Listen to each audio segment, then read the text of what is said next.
इस वीडियो में आपको बताने वाला हूँ कि पोको C71 में अगर आपके फ़ोन में टच वर्क नहीं कर रहा है तो किस तरह से आपको उसको फिक्स करना है, वो आपको फुल प्रोसेस इस वीडियो में बताऊँगा।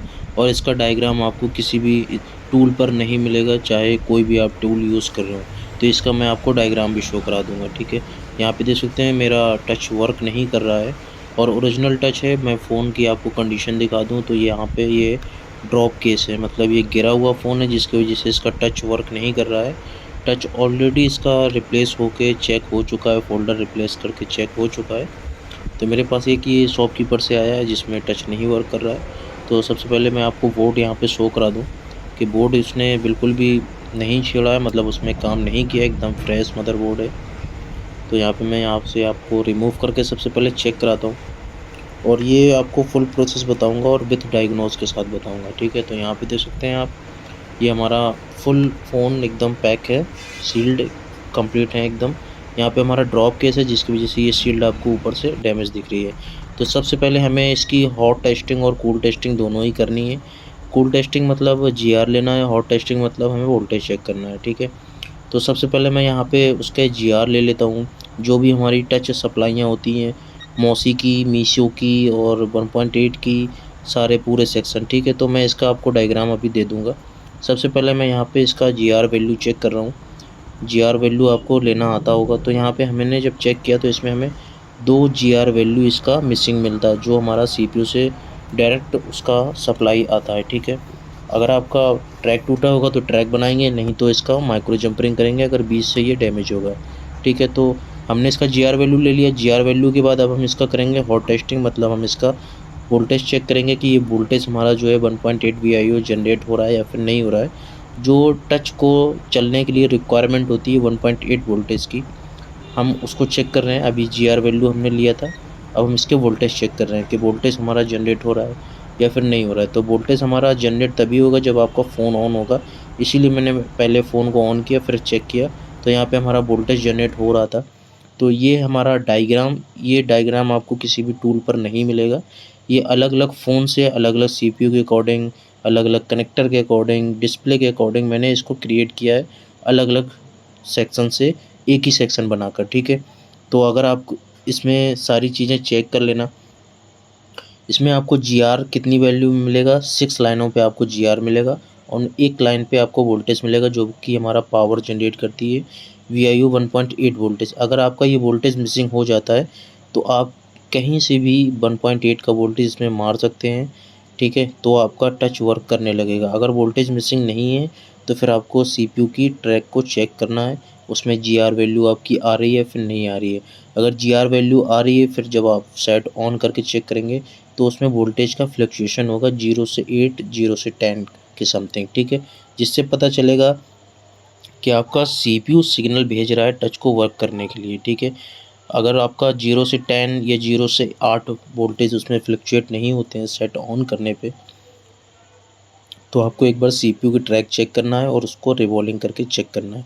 तो हम यहाँ पे सबसे पहले हमें 2 जीआर इसका मिसिंग मिला जो कि सीपीयू से था।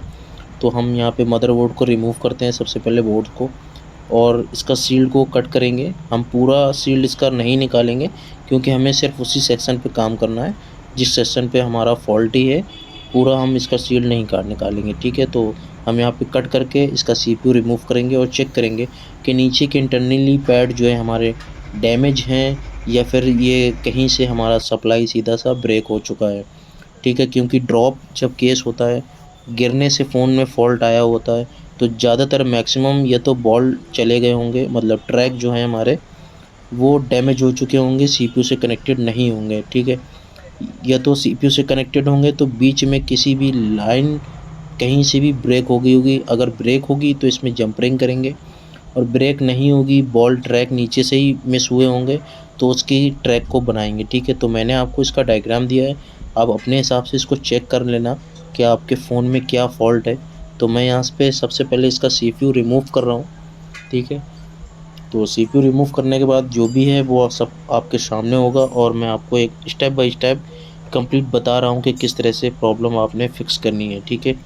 तो यहाँ पे सीपीयू में थोड़ा सा मैं टाइम लेता हूँ क्योंकि और ट्रैक ना टूटें, आप टाइम नहीं लेंगे, जल्दबाजी करेंगे तो फिर हो सकता है आपके और ट्रैक यहाँ पे टूट सकते हैं या बोर्ड ही आपका डैमेज हो सकता है।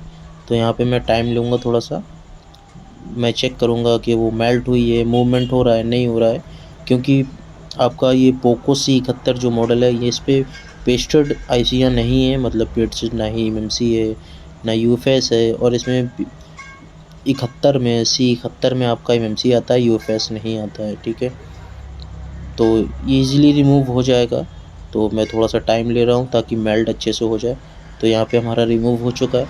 रिमूव होने के बाद मैं आपको यहाँ पे ट्रैक इसके शो कराता हूँ अभी क्लियर करके कि इसमें कितने ट्रैक जो हैं मिस हैं या जीआर मिस हैं। तो मैंने जब इसको क्लियर किया इसको, ठीक है, तो यहाँ पे आप देख सकते हैं एक साइड के कितने सारे ट्रैक जो हैं वो डैमेज हो चुके हैं। तो यहाँ पे हम इसका माइक्रो जंपरिंग करेंगे, और जो ट्रैक हमारे वहाँ पे जीआर वैल्यू नहीं दे रहा था हमारे डिस्प्ले सीसी कनेक्टर पे, तो उस पे भी हम चेक कर लेंगे। तो हमने जब चेक किया तो यहाँ पे हमने पाया कि ये ट्रैक से ही प्रॉब्लम थी, जिसके वजह से ये हमारा टच काम नहीं कर रहा।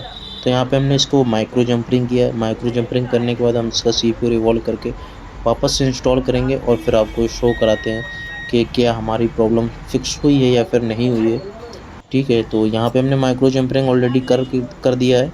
तो यहाँ पे हमने CPU रिवॉल्व करके इसको इंस्टॉल कर रहे हैं। इंस्टॉल करने के बाद मैं आपको कम्प्लीटली प्रोसेस यहाँ पे शो करा देता हूँ। मैंने जैसे कि इंस्टॉल किया है, इंस्टॉल करते हुए वीडियो मैंने थोड़ा सा स्किप कर दिया क्योंकि लॉन्ग वीडियो हो रहा था। तो यहाँ पे इंस्टॉल होने के बाद ठंडा हो गया बोर्ड हमारा। फिर हम वापस से इसका जीआर वैल्यू चेक कर लेंगे कि जो जीआर वैल्यू हमारा मिसिंग था क्या वो फिक्स हुआ या फिर नहीं हुआ। अगर नहीं हुआ होगा तो हमारा ये बीच से लाइन कहीं से भी ब्रेक हो सकती है। तो मैंने ऑलरेडी चेक कर लिया था कि बीच से लाइन कहीं ब्रेक नहीं थी। जो हमारा वॉल CPU से डिस्कनेक्ट हो गया था वहाँ तक हमारा ये बीप दे रहा था। तो यहाँ पे हमारा जीआर वैल्यू आ चुका है। तो जीआर वैल्यू आने के बाद हमने इसको बोर्ड में लगाकर इसको चेक करेंगे और आपको भी शो कराएंगे कि जो प्रॉब्लम हमारी है वो फिक्स हुई है या फिर नहीं हुई। विदाउट दैट रिस्क है, क्योंकि दैट रिस्क इसलिए नहीं है इसमें फ़ोन में क्योंकि ये पेस्टेड नहीं था, ठीक है। अगर पेस्टेड होता तो तब भी मैं बोलूँगा दैट रिस्क नहीं है। अगर आपका एमएमसी या यूएफएस में हीटिंग नहीं जाता है तो आपका कोई भी डेड रिस्क नहीं है, क्योंकि CPU के ऊपर जो भी इसमें CPU ड्रिल करते हैं ना आप, जो इसमें ब्लैक कलर का इंसुलेशन इसके ऊपर चढ़ा होता है CPU के ऊपर, वो बहुत ही टेम्परेचर में, मतलब 500 डिग्री तक टेम्परेचर वो मैक्सिमम एब्जॉर्ब कर सकता है उसको ख़राब होने से बचाने के लिए, ठीक है। तो CPU इतनी जल्दी ख़राब नहीं होता है। अगर एमएमसी में अगर हीट आपका लग गया, एमएमसी या यूएफएस जो भी लगा हुआ है आपके फ़ोन में, तो फिर आपका प्रॉब्लम हो जाएगा, क्योंकि ज़्यादा हीटिंग से उसके पार्टीशन में प्रॉब्लम आती है या जीपीटी में प्रॉब्लम आती है, जिसके वजह से हीट लगने की वजह से फ़ोन चालू नहीं होता है। तो आप उसको ढक के काम करेंगे तो फिर आपका डेड रिस्क नहीं होगा। तो यहाँ पे हमारा फ़ोन तो ऑन हो रहा है, ऑन हो रहा है। तो हम यहाँ पे आपको चेक करा देते हैं। देख सकते हैं यहाँ पे हमारा जो है टच भी वर्क कर रहा है। तो आपको वीडियो पसंद आया हो तो आप प्लीज़ लाइक सब्सक्राइब कर लेना। बाकी डायग्राम का स्क्रीनशॉट ले लेना, क्योंकि ये डायग्राम आपको कहीं नहीं मिलेगा, ठीक है। तो मैं वापस से आपको बोर्ड चेक करा देता हूँ ताकि आप ये ना समझे कि बोर्ड कहीं एक्सचेंज तो नहीं कर दिया। मैं आपको लाइव दिखा रहा हूँ, क्योंकि मैं जो भी वीडियो डालता हूँ वह काम करते समय रिकॉर्ड करता हूँ, उसके बाद ही ये वीडियो अपलोड की जाती है।